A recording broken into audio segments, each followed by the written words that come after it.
ഇന്ന് ഒളരിക്കര താലപ്പൊലിയാണ്. വളരെ അമ്പലത്തിൽ നമ്മൾ എന്നും വേലയ്ക്ക് ഞാൻ ഇവിടെ ഒരു തത്തയെ കൊണ്ട് ഇന്ന് ചീട്ടെടുപ്പിക്കാറുണ്ട്. അതെനിക്ക് അത്രയും ഇഷ്ടമുള്ളൊരു കാര്യമാണ്. ഒരു മനസ്സിൻ്റെ ഒരു സുഖം, ആ തത്ത വന്ന് എന്ത് കിട്ടും എന്നുള്ള ഒരു ആങ്സൈറ്റി. അപ്പോൾ നമുക്കതൊരു സന്തോഷമായിട്ട് തോന്നും, തത്തയുടെ ഒരു കുണുക്കവും വരലും ആ തത്ത എടുക്കലൊക്കെ. അപ്പോൾ അത് അത്രയും സന്തോഷമായിട്ടാണ് ചെയ്യാറ്. അപ്പോൾ എനിക്കൊരു അനുഭവം ഉണ്ട് കേട്ടോ, ഒരു വർഷത്തെ ഈ അമ്മ പറഞ്ഞിട്ട്. അത് വളരെ നമ്മൾ ഒരിക്കലും വിചാരിക്കാത്തൊരു കാര്യം നടന്നിട്ടുണ്ട്. അപ്പോൾ അതുകൊണ്ട് നമുക്കൊന്ന് തത്തയെ കൊണ്ട് ചീട്ടെടുപ്പിക്കാം.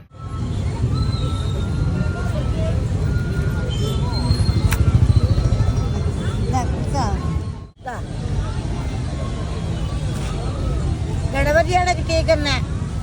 പക്ഷെ എവിടെ ചെന്നാലും നിങ്ങളുടെ കാര്യങ്ങളൊക്കെ ഭംഗിയായിട്ട് മുന്നോട്ട് എത്തൂട്ടാ.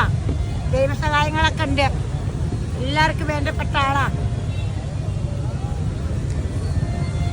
ഒരു